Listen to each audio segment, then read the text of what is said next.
కూడా ఒక సమయాన్ని వచ్చినప్పుడు నువ్వెవరో నాకు తెలియదని చెప్పేశాడు 3 సార్లు. ఈ యోధ ఒక 30 వెండి నాణ్యాలకి దేవుణ్ణి అమ్మేశాడు. కుటుంబ సభ్యులు ఒక దగ్గర ఉంటుంది, తృణీకరించారు, అందరూ తృణీకరించారు, హింసించారు, గుద్దారు, ఉమ్ము వేశారు, కొట్టారు. సిలువ వేసే ముందు అనేకమైన హింసలు యేసయ్యని పెట్టారు. కానీ అన్ని మాటలు అన్ని హింసలు భరిస్తున్న యేసయ్య తన కోసం ఒక్క మాట కూడా ఎక్కడ చెప్పలేదు. కానీ 4వ మాట దగ్గరకు వచ్చేసరికి, నా దేవా నన్ను ఎందుకు చేయి విడిచితివి? గెత్సెమనే ఆ తోటలో దేవుడు ప్రార్థించింది. నేనైతే అనుకుంటాను, ఈ పాత్ర నా యొద్ద నుండి తీసే అని అన్నప్పుడు, ఎందుకంటే దేవుడు నరుడిగా భూలోకానికి వచ్చినప్పుడు ఆ సిలువ వెయ్యబడాలి, నేను సిలువ వేస్తాను, నేను మరణించి తిరిగి లేస్తాను అనే ఆ యొక్క ఆశతోనే ఆ యొక్క తీర్మానంతోనే వచ్చినారు. కానీ ఆ గెస్సిమనే తోటలో ఏమని ప్రార్థించారంటే, ఆ ప్రార్థనకి తండ్రి నువ్వు నన్ను విడిచిపెట్టద్దు అని ప్రార్థించారేమో. కానీ మరి కొన్ని ప్రవచనాలు నెరబడాలంటే, కొన్ని మరి బైబిల్లో ఉన్నవి నెరబడాలంటే తండ్రి తన కుమారుని విడిచిపెట్టారు. అయితే దీన్ని మన ఆవేదన వాక్కు అని కూడా అంటాం.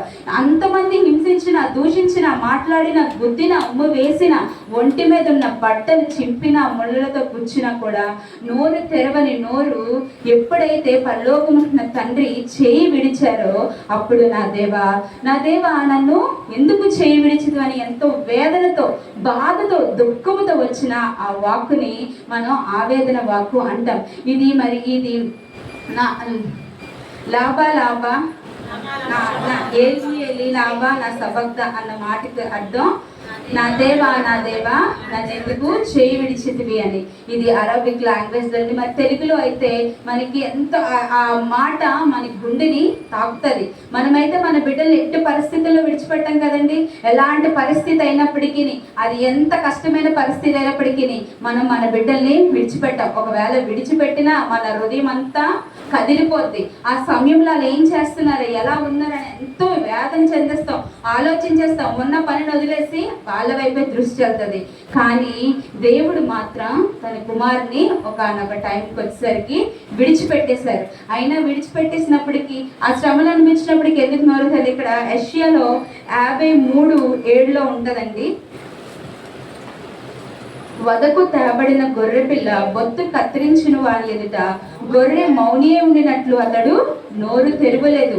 వారి కోసం, మన కోసము మాట్లాడారు, కానీ దేవుని కోసం అయితే ఆయన శ్రమలు పెట్టినప్పుడు, ఇబ్బందులు పెట్టినప్పుడు నోరు తెరవలేదు. తండ్రి విడవగానే ఆ యొక్క ఎడబాటుని మరి భరించలేక, తండ్రి నుంచి వచ్చిన ఎడబాటుని కుమారుడు భరించలేక ఎంతో వేదనతో మరి బిగ్గరగా కేక వేశారంట. అప్పటి వరకు అరిచినట్టు లేదు, అప్పటి వరకు ఎక్కడ ఎవరితో గొడవ అంటున్నట్టు లేదు, బిగ్గరగా ఏడ్చినట్టు లేదు. ఎప్పుడైతే తండ్రి విడిచిపెట్టారో అప్పుడు మాత్రమే బిగ్గరగా కేక వేశారంట, ఆ బాధ తట్టుకోలేక. అయితే మనం కూడా, మనకి దేవుడు వాగ్దానం చేశారు 91:15 అధ్యాయంలో ఏముంటుందంటే, శ్రమలలో నేను తోడైందును అని ఉంటుంది. నరులకు మనకు శ్రమలు వచ్చినప్పుడు, మనకి ఇబ్బందులు వచ్చినప్పుడు దేవుడు విడవలేదు, కానీ యేసయ్యను మాత్రం తండ్రి విడిచిపెట్టారు. అయితే నేను ఒక స్టోరీ చెప్తానండి. మరి ఒక ఫ్యామిలీ ఉంది. ఆ ఫ్యామిలీకి ఒక బాబు, ఒక పాప, తల్లిదండ్రులు ఉన్నారు. అయితే ఆ బాబుకి కుక్క కరిచిందంట. కుక్క కరిచిన తర్వాత వాళ్ళ నిర్లక్ష్యం వల్ల ఆ బాబుకి రాబీస్ అనే వ్యాధి, వాటర్ ఫోబియా అంటే వాటర్ చూసి భయపడిపోతారు కదండి, అలాంటి వ్యాధి అనేది వచ్చేసింది. వాళ్ళు పట్టించుకోకపోవడంతో అది కొన్ని డేస్ అలా జరగడం వల్ల ఆ బాబు నోట్లో నుంచి నురగలు రావడం, ఆ యొక్క వైరస్ అనేది లోపల బాగా ముదిరిపోయింది. అయితే డాక్టర్ దగ్గరికి తీసుకెళ్లేటప్పుడు డాక్టర్ అంటున్నారంట, మీరు ఇంకా ఈ బిడ్డని ముట్టుకోవడానికి వీలు లేదు. తండ్రికి చెప్పారంట, ఈవెన్ ఆ పిల్లడు వేసుకున్న బట్టలు కూడా మీరు ముట్టుకోకూడదు. కొన్ని దినాలలో ఆ బిడ్డ చనిపోతాడు. ఆ బిడ్డను ఒక రూమ్లో పెట్టేసి మీరు మాత్రమే వెళ్ళిపోవాలని చెప్పారంట. ఒకసారి ఆ సన్నివేశాన్ని మనం జ్ఞాపకం చేసుకుంటే, ఆ పిల్లడిని లోపల పెట్టేసి ఒక మిర్రర్ ఉన్న డోర్ మాత్రమే ఉంది. బిడ్డడు లోపల ఉన్నాడు, తండ్రి బయట ఉన్నాడు. ఆ బిడ్డడు ఏడుస్తున్నాడు. ఒక పక్క కుక్క కరిచిన ఘాటు, ఆ నొప్పి, ఆ నోట్లో వస్తున్న నొరగా ఏమైతుందో తెలియదు, కుక్కలాగా అరుస్తున్నాడు. అప్పుడు అమ్మ అంటున్నాడు, నాన్న అంటున్నాడు, డాడీ నన్ను వదిలేసి వెళ్ళిపోతున్నావా, నన్ను వదిలేక డాడీ నువ్వు వెళ్ళిపోతున్నావా అని అడుగుతున్నాడు. అంటే అప్పుడు ఒక మానవ రీతిగా కుమారుడి కోసం తండ్రి బయటుండి ఎంతో వేదన చెందుతాడు. ఎందుకంటే పట్టుకోలేడు, ఉండలేడు, ఓదార్చలేడు. కానీ మరి యేసు ప్రభు పరిశుద్ధుడు, ఏ పాపము ఎరగని వాడు, ఆయనలో ఏ కలంకము లేదు, ఏ శాపము లేదు, ఏ తప్పిదములు చేయలేదు. పుట్టినది మొదలుకొని తండ్రి దగ్గర ఉండి ఎంతో సంతోషముతో ఆనందముతో ఆయన కార్యాలతో తండ్రిని సంతోషపెడుతూ ఎంతో పరిశుద్ధంగా జీవించిన కుమార్ని తండ్రి విడిచిపెట్టేశాడండి. ఎందుకని విడిచిపెట్టేశాడు? నా పాపముల కొరకు, నువ్వు నేను చేసిన అతిక్రమముల కొరకు కుమార్ని తండ్రి విడిచిపెట్టేశాడు. మనము చేసిన పాపములు, మనము చేసిన యొక్క అతిక్రమముల నుంచి దేవుడు మనకు ఒక ఎడబాటు అనేది వచ్చేసింది. దేవుడి దగ్గర నుంచి చెప్పడండి, ఆదాము గారి అవ్వగారి కాలంలోనే మనకి ఎడబాటు వచ్చేసింది. మరి ప్రతి చల్లని పూట ఆదాము గారు అవ్వగారు ఎవరితో తిరిగేవారండి? దేవునితో. ప్రతి సాయంకాలం చల్లగా వారు ఆ వాతావరణంలో తిరుగుతూ మాట్లాడుతూ దేవునితో సంభాషణ కలిగి ఉండేవారు. అయితే ఎప్పుడైతే వారు పాపానికి చోటిచ్చేశారు, సాతాను మాటలు విన్నారు, ఆజ్ఞ అతిక్రమించారు, దేవుడు చేయొద్దన్న పనిని చేసినప్పుడు దేవుడు వాళ్ళని ఏం చేశారు? విడిచిపెట్టేశారు. దేవుని వారు విడిచిపెట్టడం వల్ల ఏమైపోయిందంటే దేవునికి నల్లికి ఉన్న సంబంధాన్ని కోల్పోయాం. మరి మనం దేవునికి మనకి ఉన్న ఆ యొక్క సంబంధాన్ని, ఆ యొక్క కనెక్షన్ని మనం ఎప్పుడైతే కోల్పోయామో, మరి ఈ యొక్క సంబంధాన్ని, ఈ యొక్క కనెక్షన్ని మళ్ళా మనకి దేవుడితో కనెక్ట్ చేయడానికి కుమారుడే ఈ లోకానికి దిగి వచ్చాడు. ఎందుకంటే మనము చేసిన తప్పులు ఆయన మీద వేసుకోవడానికి అని వచ్చి ఉన్నాడు. మరొకసారి చూద్దామండి. యెషయా 53:6.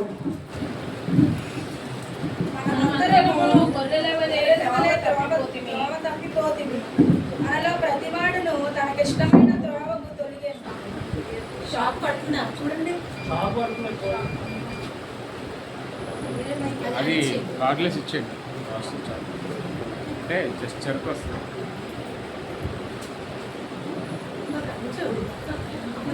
వేదన చెందుతాము. అయ్యో నువ్వు లేకపోతే నేను ఉండలేను అని ఎక్కెక్కి ఏడ్చిన రోజులు ఉంటాయి. కానీ ఈ లోకస్తుల కోసం మనం ఎడబాటి కోసం కేకలు వేయసలేదు, అరిచి గోల పెట్టి ఆడవక్కర్లేదు. నువ్వు దేవుని చేతిలో ఉన్నావా, లేదంటే దేవుని చేయి విడువలే వాడవలే ఉన్నామా అని మనం ఈ యొక్క సాయంత్రకాల మధ్యకాల సమయంలో గమనించుకోవాలి. ఎందుకంటే దేవుడు మన చేయి విడిచిపెట్టాడు అనుకోండి, మన పరిస్థితి ఏమిటో మనకు తెలియదు. వాక్యంలో ఉంటది కదండి, మన పక్షమున యెహోవా అంటే మనకు విరోధి ఎవరు? అదే రివర్స్ అయితే, యెహోవాయే మనకు విరోధి అయితే మన పక్షాన్ని ఎవరు? నీకు ఎవరు ఉన్నా ఎవరు లేకపోయినా యేసయ్య నీ పక్కనే ఉంటే నువ్వు పెద్ద జన సమూహము. అదే అందరూ నీ పక్క నుండి నీ పక్కన యేసయ్య లేకపోతే నీకున్నదంతా సున్నా. అది వ్యర్థమైన జీవితం. నువ్వు ఎప్పుడైతే దేవుని కలిగి ఉంటావో, దేవుని చేతుల్లో నువ్వు ఎప్పుడైతే ఉంటావో, అప్పుడు నువ్వు ఒక విలువైన పాత్ర వలె వాడబడతావు. దేవుడు ఆ రోజు కుమారుని విడిచిపెట్టడం వల్ల ఇప్పుడు అనేక మంది ఆత్మలు రక్షింపబడుతున్నాయి. ఆ ప్రవచనం నెరవేర్చబడింది కాబట్టి మరి దేవుని సువార్త ఇంతగా అభివృద్ధి చెందింది. మనమందరం ఇక్కడ కూడుకొని ప్రార్థించుకోవడానికి కూడా ఒక కారణం అనేది ఉన్నదండి. అలాగే ఒకవేళ మన దేవునితో ఒకవేళ విడవబడ్డాం అనుకోండి, అసలు ఎందుకు విడవబడతాం? మనకు అందం లేదనా, ఒక పేరు లేదనా, ఆస్తి లేదనా, అంతస్తులు లేవనా, మనం పేదవారి, మన దరిద్రులు, మనం ఎందుకని విడవబడతాం? నీలో ఒకవేళ పాపం ఉందేమో, ఏ చిన్న చిన్న లోపాలు మనలో దాగి ఉన్నాయేమో, మనం పవిత్రంగా జీవించట్లేదేమో, మన నోటిలో వస్తున్న మాట ఒకటి, మన జీవితం ఒకలాగుందేమో. యేసయ్య చెప్పి మన చెయ్య వదిలే చూస్తాడు, గమనిస్తాడు. అంటారు ఒకరు, మనుషులు వంటి వాడు కాదు దేవుడు అంటాడు. దేవుడు ప్రేమమయుడు, కోపమయుడు కూడా. ఒక్కసారే దేవుడు 72 సార్లు మనల్ని క్షమించమని చెప్పాడు. కానీ దేవుడు అనుక్షణం క్షమిస్తాడు. కానీ ఒక్కసారి మాత్రం ఆయన కోపాగ్నికి మనం కారణం కాకూడదు. ఆయన కోపాన్ని మనం భరించలేము. మరి సంసోను మనం చూసినట్లయితే, సంసోను దేవుడి చేతిలో ఉన్నంతసేపు బలవంతుడు. ఫిలిస్తీన్లు గాడిది ఎముకతో కొట్టాడు, ఎలుగుబండిని చీల్చాడు, సింహాల్ని చంపాడు. ఫిలిస్తీన్కి సంసోన్ అంటే ఒక రకమైన భయం. కానీ సంసోను నెమ్మదిగా పాపం ఒళ్ళోకి వెళ్ళిపోయాడు, వ్యభిచారం అనే ఒళ్ళోకి వెళ్ళిపోయాడు, దేవుని మర్చిపోయాడు. కానీ ఏమనుకుంటున్నాడు?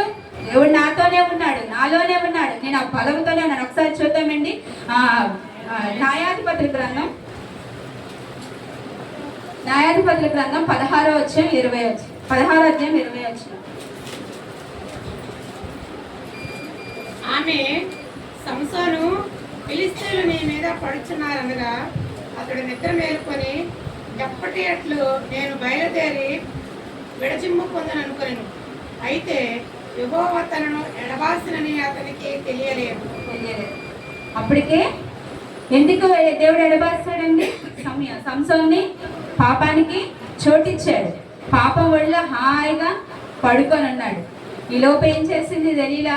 ఫిలిష్తీయులకి సీక్రెట్ చెప్పేసింది. సంసోను బలమంతా తనకు జుట్టులో ఉందని చెప్పేసింది. వాళ్ళు వచ్చి ఏం చేశారు? తన జుట్టుని కత్తిరించేసి సంసోను నీ మీదకి ఫిలిష్తీయులు పడ్డారంటే సంసోను అనుకున్నా నేను ఎప్పుడులాగే వీళ్ళతో ఫైట్ చేసేస్తానని ఒక్కసారి విభ్రమించాడంటే. కానీ ఏమైనప్పటికీ దేవుడు సంసోన్ని విడిచిపెట్టేశాడు. అయితే ఫిలిష్తీయులు దేవుడు సంసోన్ని విడిచిపెట్టినప్పుడు ఫిలిష్తీయులు కలిగిన పరిస్థితి ఏంటి తెలుసండి? తీసుకెళ్ళిపోయి దేవాలయాల్లో కట్టేశారు, జుత్తంతా కట్ చేసేసారు, కళ్ళు పీకేశారు. మరి గానుగు తిప్పేదానికి ఎద్దుకు బదులుగా సంసోని కట్టారు. దేవుడి చేతిలో సంసోను ఉన్నంతసేపు సంసోను బలవంతుడు. సంసోన్ అంటే అందరికీ భయం ఫిలిష్తీయులకి. అదే దేవుడి చేతి నుంచి విడవబడిన తర్వాత సంసోన్ పరిస్థితి ఏమైందండి? ఒక ఎద్దుకు బదులుగా సంసోన్ని కట్టారు. మనం కూడా దేవుడి చేతిలో ఉన్నంతసేపే సంసోన్ అనుకోలేదు దేవుడు నన్ను విడిచిపెట్టేస్తాడని. మనం కూడా అటు పరిస్థితుల్లో ఉన్నామేమో ఈ మధ్యకాలం కాలమందు మనం పరీక్షించుకోవాలి. మనం అనుకుంటాం మనం బాగానే ఉన్నామేమో అని అనుకుంటాం. కానీ అనుదినము మన ప్రార్థనలో ఒక పాయింట్గా పెట్టుకోవాలి. ఏంటంటే ప్రభువా ఎట్టి పరిస్థితుల్లో ఎలాంటి పరిస్థితుల్లో నువ్వు నా చేయి విడవద్దు. నేను మరి ఆ వ్యాధితో బాధపడినప్పుడు నేను ప్రార్థించేదాన్ని. ఒక టైంకి వచ్చేసరికి అది నా ముందు ఏమనిపించలేదు, నథింగ్ అనిపించింది. ఓకే పర్వాలేదు నేను వెళ్తాను కదా ట్రీట్మెంట్ అని అనుకున్నాను. కానీ నా ప్రార్థనలో ఒక పాయింట్ పెట్టుకున్నాను. ఏంటంటే ప్రభువా అది ఎలాంటి పరిస్థితి అయినా పర్వాలేదు, ఎంత ఘోరమైన పరిస్థితి అయినా పర్వాలేదు, నా చేయి మాత్రం నువ్వు విడవద్దు. నీ చేయి నా చేతిలో ఉన్నంతసేపు కూడా నేను సురక్షితమే ప్రభువా అని అనుకునేదాన్ని. అయితే నా ట్రీట్మెంట్ అంతా అయిపోయి లాస్ట్ స్టేజ్కి వచ్చిందండి. రేడియేషన్ అనేది ఇస్తారు నాకు. మరి అది ఇచ్చినప్పుడు నన్ను ఒక రూమ్లోకి తీసుకెళ్ళిన తర్వాత ఒక పెద్ద ఇలా బెడ్ ఉంటుంది, చాలా చిన్న మనం కూర్చున్నంత ఉంటుంది. దాని చుట్టూ ఇలా పెద్ద మిషన్స్ ఉంటాయి. దానికి వేసి క్లిప్లు వేసి పేషెంట్ని పెట్టేసి డోర్ క్లోజ్ చేసి ఒక రూమ్ దాటి వెళ్ళిపోతారు. ఆ రూమ్ దరిదాపుల్లో కూడా ఎవ్వరు ఉండరు. ఎందుకంటే రేడియేషన్ అనేది చాలా పవర్ఫుల్. నాకు ఫస్ట్ డే వెళ్ళినప్పుడు చూసినప్పుడు అది చాలా భయంకరంగా అనిపించింది. ఏమైనా అక్కడ చిన్న షార్ట్ సర్క్యూట్ అయినా లేదంటే ఆ మిషన్ టక్కన ఆగిపోయినా ఏదైనా అయినా ఒక చిన్న ఏదైనా ప్రమాదం జరిగినా తెలీదు. ఎందుకంటే లోపల నేను ఒక్కరిదాన్నే ఉంటాను. నేను కప్పుకోమని లెగడానికి కూడా అవ్వదు. ఎందుకంటే క్లిప్లు వేసి పెట్టేస్తారు. వెంటనే ఎవరైనా వచ్చి ఆ క్లిప్పులు తీస్తే కానీ నేను లెగడానికి కూడా అవ్వదు. అలాంటి పరిస్థితులు ఉండేటప్పుడు ఫస్ట్ వెళ్ళి వచ్చిన తర్వాత నేను చాలా వేదన చెందాను. అంటే ఆ యొక్క రూమ్ని ఆ యొక్క వాతావరణాన్ని చీకటిగా ఉంటుంది. అది నేను చూసి కీ కీ కీ అని సౌండ్లు వస్తాయి. నాకు చాలా భయం వచ్చి ఇంటికి వచ్చి ఏడ్చేసాను. కానీ రెండో రోజుకి వెళ్ళేసరికి ఆ రూమ్లోకి ఎంటర్ అయినప్పుడు ఒక్కటే వర్డ్ పెట్టుకున్నాను, ప్రభువా నువ్వు నాతో రా, నువ్వు నా పక్క నుండు అని వెళ్ళాను. నేను తీసుకున్న 20 రోజుల్లో కూడా ఏ ప్రమాదం జరగలేదు. ఎందుకు అది జరిగినా జరగకపోయినా పక్కన పెట్ట, కానీ దేవుని చేతిలో నేనున్నాను. కాబట్టి నేను ఆ తర్వాత రోజు నుంచి నేను ఎక్కడ కూడా భయపడలేదు. మనం ఎప్పుడు కూడా ఆ రోజు నుంచి నేను ఒకే పాయింట్ నా ప్రార్థన ఏంటంటే ప్రభువా ఏ పరిస్థితులైనా పర్వాలేదు, అది ఎలాంటి గొడ్డు పరిస్థితి అయినా పర్వాలేదు, కానీ నువ్వు నా చెయ్యి విడవద్దు. ఎందుకంటే దేవుడు మన చేయి విడిస్తే మన స్థితి చాలా భయంకరంగా ఉంటుందండి. దాన్ని మనం వర్ణించలేము. ఎందుకంటే దేవుడే మన పక్షాన ఉంటే మనకి విరోధి ఎవరు ఉండరు. అదే దేవుడే మనకి విరోధి అయితే మన పక్షాన ఎవరు వచ్చినా కూడా ఏమీ చేయలేదు. అయితే మనం దేవుడు మన చేతిని ఎప్పుడు పట్టుకొని ఉండాలంటే మనం ఏం చేయాలండి? చూద్దామండి ఒకసారి. యోహాను సువార్త 8వ అధ్యాయం 29వ వచనం.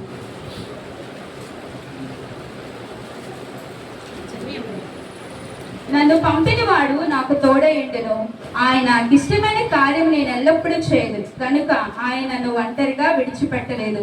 అంటే ఈ వాక్యము యేసయ్యకి సిలువ వేయక ముందు చెప్పారంట. ఏమని? తండ్రి నన్ను పంపించిన దేవుడు నాకు తోడే ఉంటాడు. ఎందుకంటే నేను ఎల్లప్పుడూ దేవుని కార్యాలు చేస్తాను, ఆయన సంతోషపెడుతున్నాను, కాబట్టి నన్ను విడిచిపెట్టు. అయితే ఈ వాక్యం మనతో ఎలా మాట్లాడుతుందంటే, మళ్ళా సృష్టించిన దేవుడు, మళ్ళీ ఏర్పరచుకున్న దేవుణ్ణి మనం ఎల్లప్పుడూ ఇష్టమైన కార్యాలు చేయాలి. అప్పుడు ఆయనకి ఇష్టమైన కార్యాలు చేస్తూ, ఆయనకు భయభక్తులు కలిగి, ఆయనకి విధేయత కలిగి, ఆయన ప్రేమిస్తూ గౌరవించే వారుగా మనం కూడా జీవించినట్లయితే దేవుడు కూడా మనల్ని ఒంటరిగా విడిచిపెట్టడండి. అయితే ఈ లోకంలో చాలా మంది ఎలా ఉంటారంటే, దేవుని కన్నా ఎక్కువ మనుషుల్ని సంతోషపెట్టడానికి చూస్తారు. మనం మనుషులు ఎంత సంతోషపెడదామన్నా అది తృప్తి కానేరు. మనం ఎన్ని కార్యాలు చేయండి, వాళ్ళకి నచ్చినవి ఎన్ని చేయండి, ఇంకా ఇంకా ఇంకానే అంటూనే ఉంటారు. ఒక చేపల వ్యాపారి ఉన్నాడంట, బయట ఒక బోర్డు పెట్టాడంట, ఏమనంటే ఇచ్చట చేపలు అమ్మబడునని పెట్టాడంట. ఒక ఫ్రెండ్ వచ్చాడంట, అదే ఏంట్రా ఇక్కడ చేపలు అమ్మబడినని పెట్టావేంటి, ఇక్కడ చేపలే కదా అమ్మబడతాయి, ఇంకెక్కడైనా అమ్ముతావనంటే, అవును కదా ఆలోచించి ఏం చేశాడు, ఇచ్చటాన్ని తీసేశాడంట. తీసేసి తాజా చేపలు అమ్మబడును అని పెట్టాడంట. ఇంకొక ఫ్రెండ్ వచ్చి అన్నాడంట, అదేట్రా నువ్వేనా కుళ్ళిపోయిన చేపలు అమ్ముతావా, పాడైపోయిన చేపలు అమ్ముతావా ఏంటి, తాజా చేపలే కదా అమ్ముతావు, ఎందుకు తాజా చేపలు అమ్మబడని పెట్టావు అన్నాడంట. వెంటనే ఆలోచించి తాజా అని జరిపేశాడంట. మళ్ళీ ఇంకొక ఫ్రెండ్ వచ్చాడంట, చేపలు అమ్మబడును అని ఉందంట. నువ్వు ఇక్కడ చేపలు కాకపోతే ఇంకేమైనా అమ్ముతున్నావా, బంగారం అమ్ముతున్నావా, చేపలే కదా అమ్ముతున్నావు, చూసే వాళ్ళకి తెలుస్తుంది కదా అనగానే చేపలు తీసేశాడంట.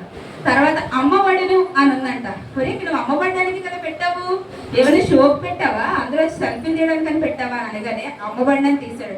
ఇలాగా ఒకరినొకరు సంతోష పెట్టుకుని వాళ్ళ మాటలు వింటేసరికి ఆ బిజినెస్ అంతా పోయింది. మనం కూడా అలాగే మనుషులు సంతోష పెట్టాలని, వాళ్ళు ఎక్కడ మనల్ని విడిచి వెళ్ళిపోతారేమో అని బాధతో వాళ్ళు మనతో ఉండాలని వాళ్ళు సంతోష పెట్టాలని చూస్తాం. కానీ మనుషులు మన కోసం ఏమి చేయరండి, మనుషులు మన కోసం దెబ్బ కూడా కాయరు. కానీ నిన్ను నన్ను సృష్టించిన యేసయ్య మాత్రం నీ కొరకు రక్తాన్ని కార్చారు, సిలువలో అనేక దెబ్బల్ని మేకులతో కొట్టబడ్డారు, ఉమ్ము వేయబడ్డారు.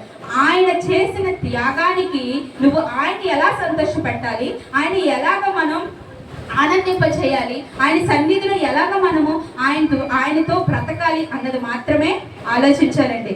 అయితే కయ్యను ఒక దగ్గర అంటారు కదా, ఆదికాండంలో 4:14లో, నేను ఈ ప్రదేశం నుండి నన్ను వెళ్ళగొట్టితివి, నీ సన్నిధికి రాకుండా వెలివేయబడి దిగులు పడుచు భూమి మీద దేశ దిమ్మరణ ఎందును. కయ్యన్ని యేసయ్య విడిచిపెట్టారు, ఎందుకంటే తన తమ్ముడి మీద కోపంతో నరహత్య అనేది చేసేసాడు. అక్కడ ఫస్ట్ చిన్నది స్టార్టింగ్ ఏమొచ్చింది, కోపం. ఆ కోపం ద్వారా నరహత్య చేయకూడదు తప్పు చేశాడు. అక్కడి నుంచి ఏమైనా దేవుడు విడిచిపెట్టేశాడు. అయితే కయ్యను అంటున్నాడు, నన్ను విడిచిపెట్టేసావు, నేను ఈ లోకంలో దేశ దిమ్మరినై తిరుగుతాను, ఇంకా నేను బ్రతికి ఉన్నంత కాలము కూడా నాకు దిగులే. మరి మన పరిస్థితి కూడా ఈరోజు ఆలోచించుకోవాలండి. మనం చేసే చిన్న చిన్న తప్పులు, చిన్న చిన్న అవిధేయత వల్ల దేవుని చేత విడవబడుతున్నామేమో. దేవుడు మొదటిసారి వదకు తేపడిన గొర్రె పిల్ల వలె వచ్చాడు. మనం ఎన్ని చేసినా ఎన్ని అన్నా మౌని అయి ఉన్నాడు. కానీ రెండవసారి వచ్చేటప్పుడు కొదమ సింహమై వస్తున్నాడు. నువ్వు ఒకవేళ ఎత్తబడి గుంపులో ఉంటే ఓకే, పరలోక రాజ్యానికి వెళ్తావు. ఒకవేళ నువ్వు విడవబడి ఈ లోకంలో ఉండిపోతే నీ పరిస్థితి ఏంటి మనం గమనించుకోవాలి. అనేకమైన పండుగలు వస్తున్నాయి, వెళ్తున్నాయి, క్రిస్మస్ జరుగుతున్నాయి, ప్రతి ఆదివారాలు ప్రసంగాలు వింటున్నాం. కానీ ఎక్కడో ఒక దగ్గర మనం ఆగిపోతున్నామేమో. దేవుని చేతిలో ఉన్నామా, లేదా విడవబడిన వారిలో ఉన్నామా? ఏదైనప్పటికీ నేను లెక్క మనమే అప్పచెప్పాలి. మనలో ఉన్న లోపాలు ఏమిటన్నది మనమే గ్రహించుకోవాలి. దేవునితో మనము సంబంధం కలిగి ఉండాలి. ఎందుకంటే కుమారుడి లోకానికి తెగిపోయిన సంబంధాన్ని మళ్ళా కలపడానికి వచ్చారు. ఆయన చేసిన త్యాగానికి మనం ఫలితాన్ని ఇవ్వాలి. అంటే మనలో మనం పరీక్షించుకోవాలి. మనలో మనం పరీక్షించుకొని మనలో ఉన్న యొక్క చిన్న చిన్న లోపాలని విడిచిపెట్టాలి. దేవుడే కదండి తండ్రి నుంచి విడిచిపెట్టడానికి, ఆయన నన్ను వదిలేవద్దు, నన్ను పట్టుకో అని గొడవాడలేదని, విడిచిపెట్టేశావా అని ఒక ఆవేదన కేక మాత్రమే పెట్టాడు. ఆ యొక్క ఎడబాటు కూడా మన కొరకే, తండ్రి నుంచి వచ్చిన ఎడబాటు కూడా మన కొరకే. ఈ యొక్క మధ్యకాల సమయంలో మరొక్కసారి మన జీవితాలు ఎలా ఉన్నాయో, దేవుని చేతిలో ఉన్నాయో, లేదా మన పరిస్థితి ఎలా ఉందనేది ఆలోచిద్దామండి. మరి నాకు ఇచ్చిన యొక్క చిన్న సమయాన్ని బట్టి వందనాలు చెల్లిస్తున్నాను. యోహాను సువార్త 19వ అధ్యాయం